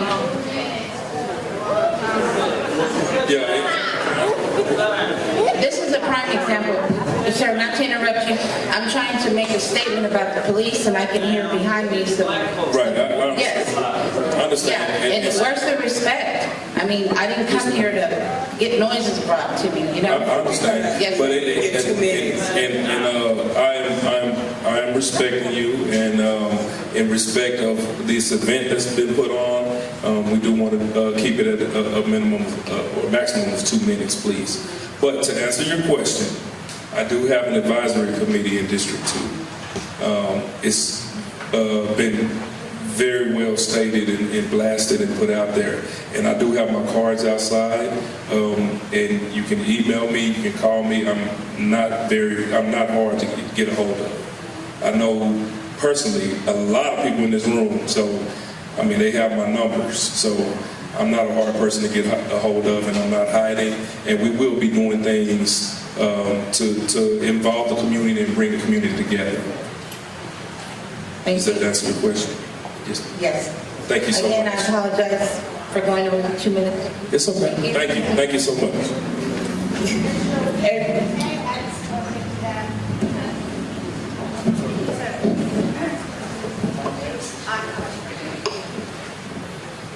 If you guys have not looked into or researched community policing, I encourage you to do so. There are a lot of articles out there, and there are studies that have been vetted nationwide that are centered around community policing, that don't just involve law enforcement. Because there was a day that many of you who, you know, my age and up, where we were more worried about our neighbor, the mom down the street, telling my mom about my misdoings. And part of that policing ourselves helps keep some of the actual law enforcement interaction. But there's great programs that are out there and initiatives that any organization that is represented in this room could pick up a model and start running with it with the support of law enforcement. Okay, thank you for that. Claudia Skinner.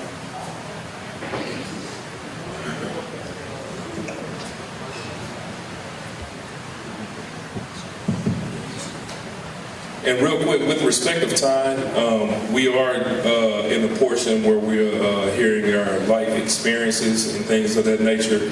We will be having more meetings to where we can ask these questions and everything. So, thank you. Hello? Okay, I'm a little nervous because there's a lot.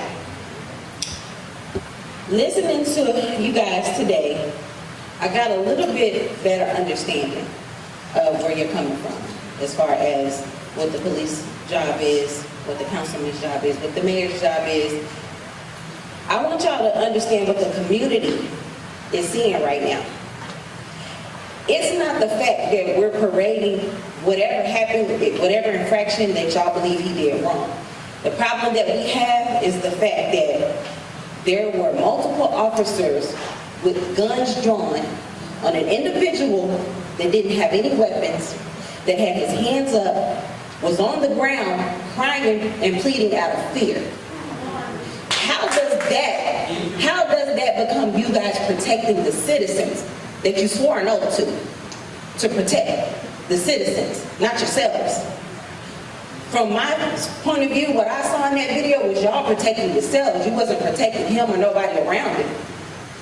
This man is just turned 21 years old and is facing a felony charge over allegedly running a stop sign.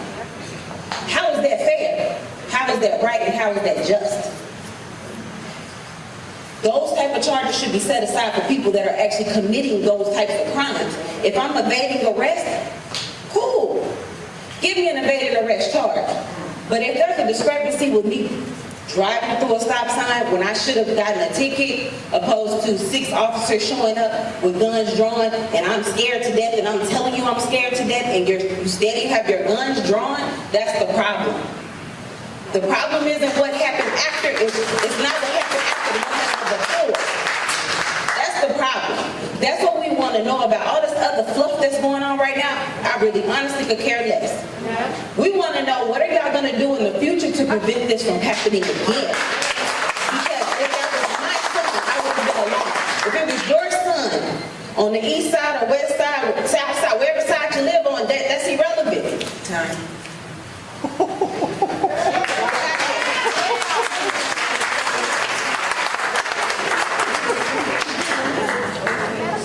Ignacio Lopez. Thank you. Hello. They're going to respond? We're here to listen. They've been responding. Y'all ain't gonna give us no answer? If you heard me at the beginning, I stated we would listen to anyone that has had an encounter with law enforcement. Now, if they choose to answer, that's up to them. But we want them to listen to what we are. Okay, Mr. Lopez. Okay, he wants to answer. Go for it. We shouldn't have to ask you, That's the problem. Ma'am, I'm not going to get into specifics of the case, but I will talk to what your concerns are. You're absolutely right. That traffic stop, which was a Class C misdemeanor traffic violation, turned into a felony charge because the gentleman didn't stop. Now, hold on. Now, let him explain. The point is, he didn't stop and he knew the police were behind him. And yes, you're right. We are protecting our people. You're absolutely right. I'm not going to deny that. But there's too many unknowns there for us not to be on alert. He stayed. I can't get into that here. There was too much time lapsed between the point that he stopped and when he exited that vehicle. There were too many concerns about not being able to see who else was in the vehicle, what he was doing in the vehicle to prepare for contact with police. Folks, I'm not going off of just what happens in Midland, Texas. I have to go off of what's going on throughout the United States. Officers die every day from ambush situations because... Yeah, I know that. I know that. You ain't gonna make him no suspect today. You ain't gonna do that. You're not ready to brutalize his family. You ain't gonna criticize him. No, you're not ready to brutalize him. Yeah, we're dying there. Drop them charges. Drop them charges. Drop them charges. 8 minutes at his wheel, bro. 8 minutes. Brutalized. 90-year-old grandma. What you gonna say? 12 officers. How many officers? Let me say, sir, my older brother was here with me, and he had to leave. Let's be respectful. Mr. Lopez, go forward, please. My older brother was here with me, and he had to leave. In December of 2016, he took his first vacation of 9 years to watch the Minnesota Vikings play the Dallas Cowboys in Minneapolis, Minnesota. The police escorted him out of the stadium, saying that he was fighting with somebody in the stands when he had never left the stands. Video footage showed that he had never left his seat. They took him down through the basement. They came around the corner and they beat the hell out of my brother. He was here, but he had to leave because he couldn't handle the response that just came up. When he left, they beat him up, and to cover up for him, they charged him with disarming a police officer. They made up bogus charges. We went to court. The officers didn't know that there was camera footage throughout the stadium that exonerated my brother. They found him not guilty, and he walked free. I'm sorry, is this in Midland, Texas? Minneapolis, Minnesota. He was pleased that things like that don't happen in Midland, Texas, or so we thought. This is what he texted me after he left.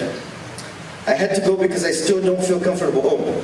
On the stand, one of the police officers said, I could have killed him and gotten away with it. I could have killed him and I would have gotten away with it, was the police officer's words. So my brother said, I had to go because I still don't feel comfortable enough to express my experience. I asked the question, what would the police chief do differently with the Midland Police Department to change the direction that Midland seems to be moving toward? Same as in Minneapolis. I was content with the answer until I heard the police chief answer another question about what he would do differently if he was involved, if he was the officer involved in the Tye Anders situation. His answer bothered me. The fact that he, as well as a few senior officers, would have used force by breaking a window and dragging someone out of their car and still would be legal is a problem. De-escalation is key. De-escalation is key. A change of paradigm. The problem is still there. How do we expect officers to act differently if the people in charge are still willing to do worse than what you guys did? So here's the question, here's the statement that I made. Are your officers perfect? No. You talked about the pursuit of a perfect officer. Not a single one of them is perfect. We're here to talk about healing. Things would move toward healing much faster if you were able to admit when an officer messed up. Sir, we don't see that. Excuse me, please. Let's be respectful. Thank you. There are others that want to speak and tell their story.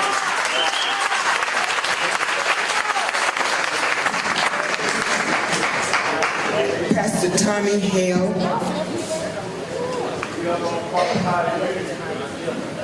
Pastor Tommy Hale.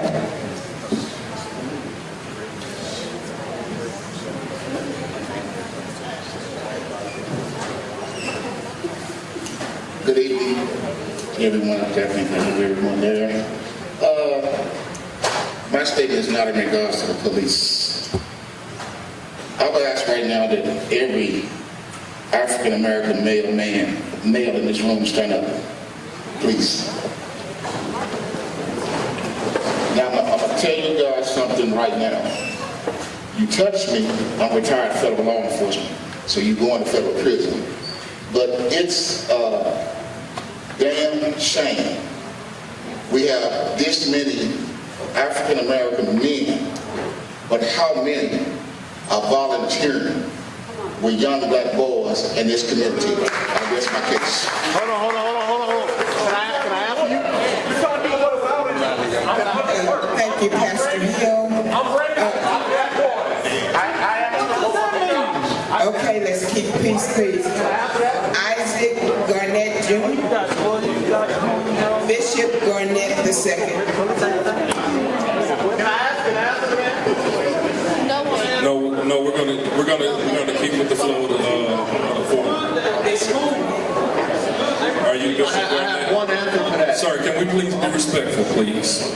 I'm just asking, can we please be respectful? And we can, and I'm telling you, listen, we're going to continue to have these conversations, but we're also going to put a plan of action together. I've tried that. And so, okay, but you haven't tried it with me. I've tried it with the whole city. You haven't tried it with me. I don't even know you.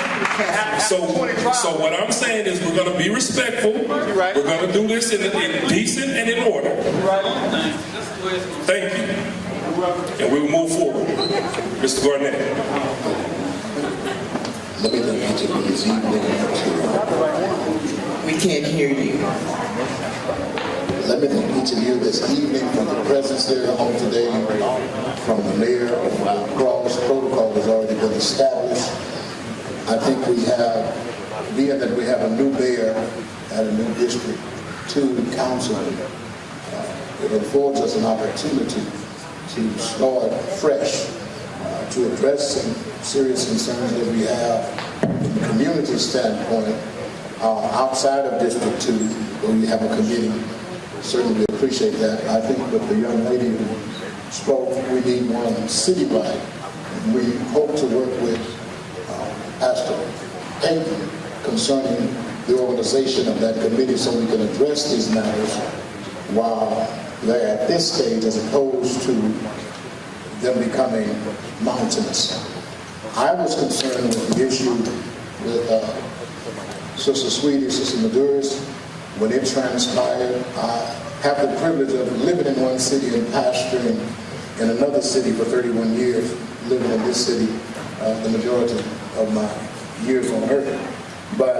And then what really caught my eye and was very disturbing was Ms. Peggy Jones, that I had the privilege of knowing for almost 50 years now. So we need to have some mechanisms in place so that we can address these matters prior to some type of explosive situation like we're seeing across the country taking place here in Midland, where it becomes out of control. So again, I look forward to addressing those with the mayor and others of the District 2 councilmen. And again, we appreciate the opportunity to address these matters. And we thank you so much. I have been advised that we're only going to do approximately 3 more because of time. But as the councilman said, we're going to continue on these conversations, and he's going to come up after we do the last 3 to finalize everything. Gerald Johnson.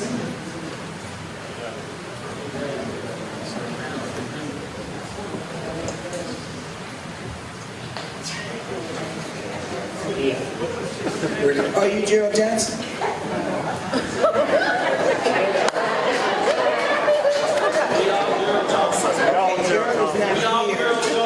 I was with him, and he told me he was leaving, and so I signed up. You can speak to Gerald Johnson. Go ahead, baby.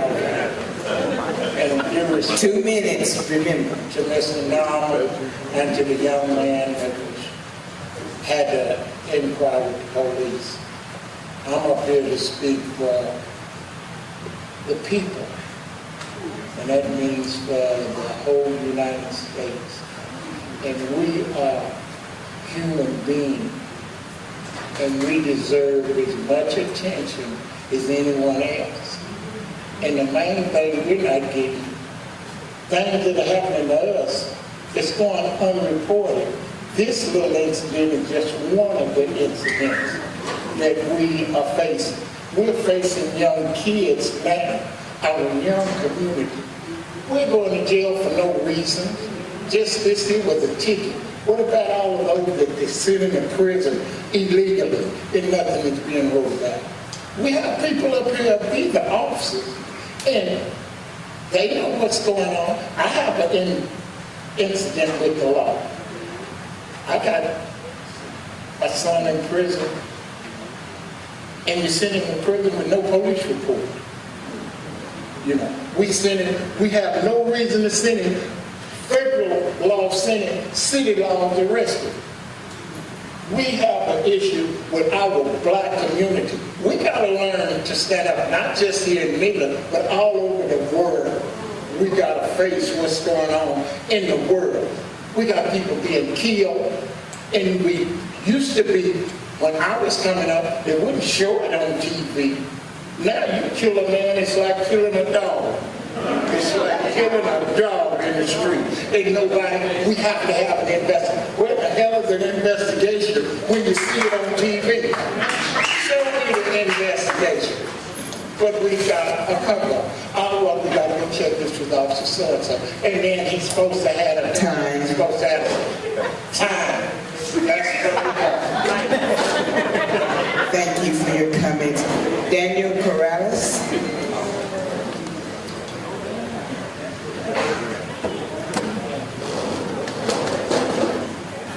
Good evening. Thank you all for being here.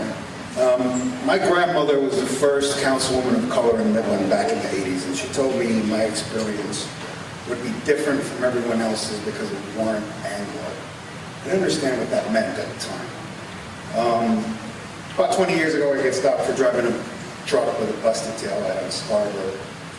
Cop asked me to step out. He wants to search the vehicle. I didn't know at the time you had a right to say no. So some of you can relate to this. I'm sitting on the side of the road, waiting for him to go through the vehicle, and I'm sitting there in cuffs for a busted taillight. And he didn't find anything. I got a Class C misdemeanor ticket, and I took care of it. So several years later, I go to law school. I become a prosecutor in New York City.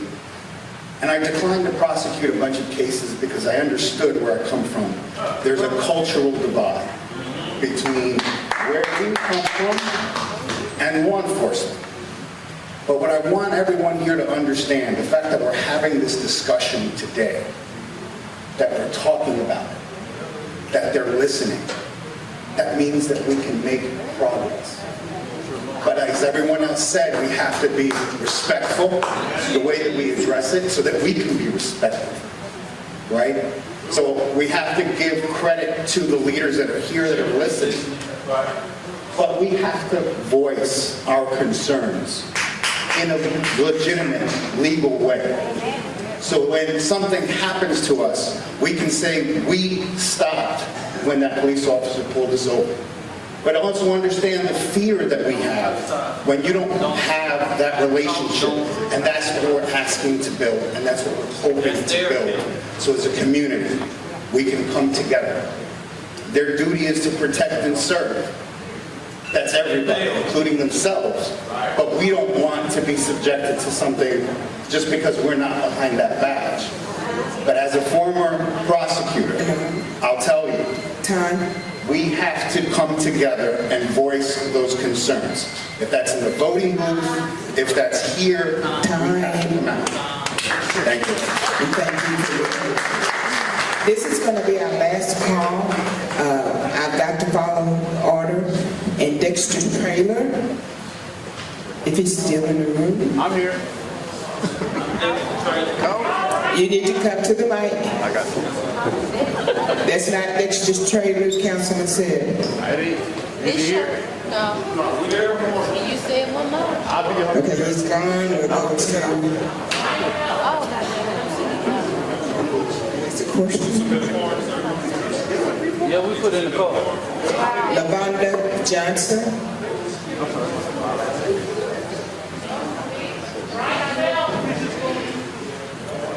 She's not here. Brian Phelps.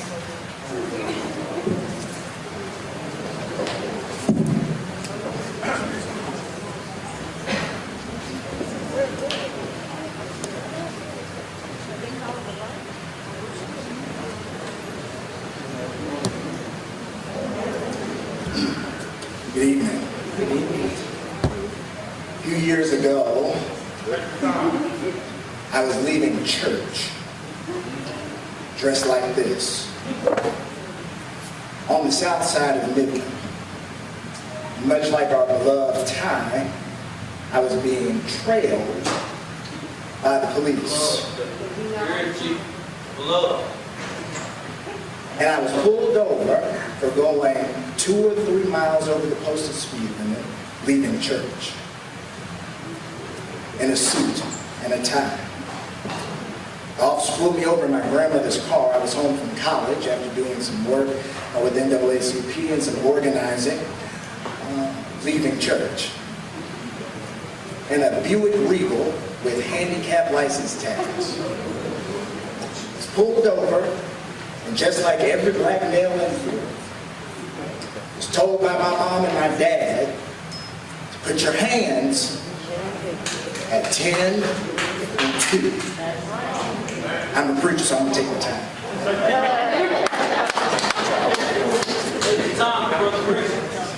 I was trembling, much like I am right now. The officer pulled me over, asked me to get out of the car. Or he even told me what my infraction was. Pulled me over and told me to get out of the car, to sit on the sidewalk in front of Booker T. Washington Park. You know about Booker T. Washington? The officer searched my car. I didn't know about all my rights. Searched my car, my grandma's car, sainted woman, who I believe would be here tonight. Red all over it. I'm not done.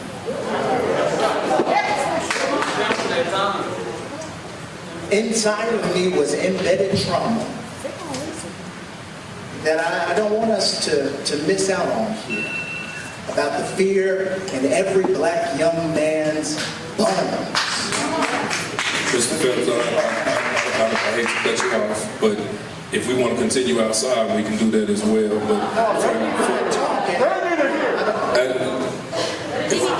If we done drove 5 miles from Dallas, Texas, yes, sir. you gonna hear us today, Councilman. Okay. We done heard the mayor, we done heard the police chief, we done heard you. You gonna hear us today. With all the bull crap that you done heard, well, you gonna hear us today. All right? Okay. All right? So I'm more than willing to listen to you. We don't want to do no backdoor meetings, no nothing. We want to hear it because y'all still making Tye Anders a suspect. Okay. So we're gonna get this under control right now. Oh, all right. Mr. Phelps. Go ahead and speak. Thank you. I'm gonna give you 1 more minute. 1 more minute, so we can express what we want to express, and then we're gonna be done. Thank you. You got more speakers here, sir. I came because I filed a complaint. I wanted to share my story so that it could be told.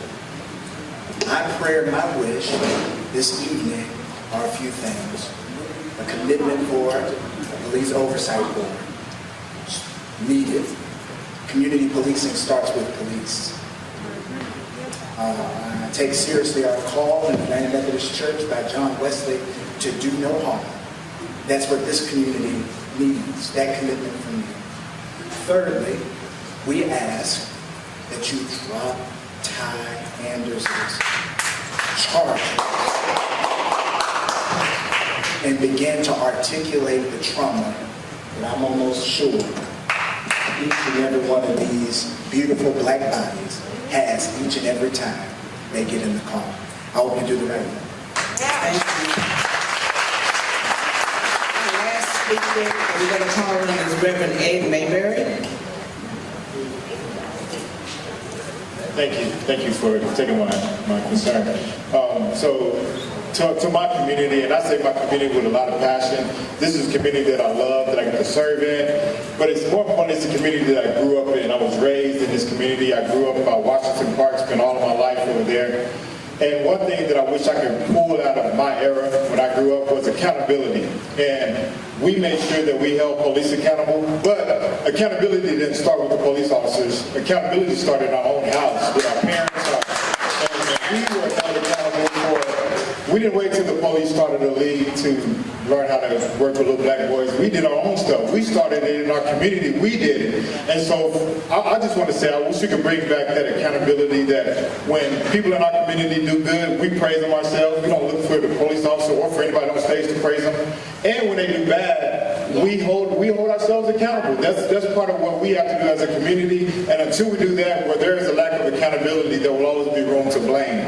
So we're going to just continue to blame somebody else and all of that until we can do it. We can't look and expect for anybody else to do something that we've been looking for. So our challenge is for us as a community to come together, get more involved, do more in our community, and not expect for anybody else to do something that we want done in our community that we're not willing to do ourselves. So that's my statement. That's my comment on it. Thank you for allowing me to do that. I appreciate y'all and everybody for being here. Thank you, Reverend. As I come to a close and turn it over to our councilman. I, myself, as passionate I am about our committee, I just want to interject the fact, ladies and gentlemen, we can make a difference. We can make our own difference. We don't need anybody to come do it for us, but we don't have to speak up. Let us speak. Please. We ain't trying to hear no more. If you don't keep on making them suspects, we don't want to hear that. Okay. No plan, no nothing. Okay, so we're gonna move forward. I want to thank everyone. Sir, please. If you can't give me respect, Sir, I'm giving you the respect. I understand that, sir. And we're gonna do things in order. We're gonna do things in order. Him a suspect. You know the victim is Tye. Okay. The victim is his grandmother. What So- you need to do is get rid of that police chief. Because that police chief, what them officers Okay, so here we go. I'd like to thank everyone for being a part of this community conversation. Is that police chief? The police chief. So now you're gonna disrespect me. So now you're gonna disrespect me because we're trying to end this. I'm trying to end this, okay? I know his family, man. You don't know me, man. Listen to me. Sir. You should have shut him down. You should have shut him down. That ain't no end of discussion. I done heard a level enough cooning here. I done heard Let's have some family that is hurting. Let's have some It's a family that is hurting. I'm gonna say a few words as we end. It's a family that don't want Right to go now, outside. this meeting is more than May 16th. This is not just about May 16th. We're here to work beyond May 16th. The issues that we're dealing with were before May 16th. They're going to go beyond May 16th. Now, to everybody here, It's a whole bunch of cooning. It's a whole bunch of black men standing together and all that type of stuff. Black men can't stand together because they've been targeted by police. That's what's going on. They've been locked up every day in prison.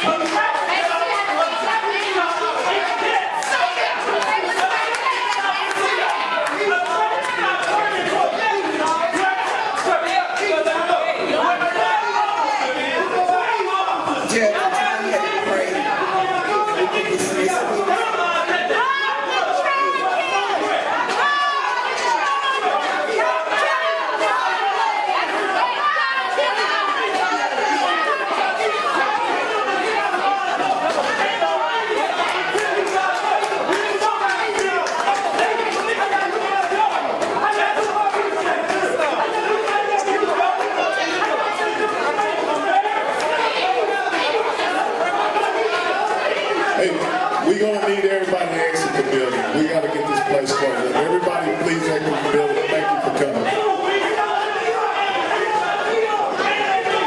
Please exit the building.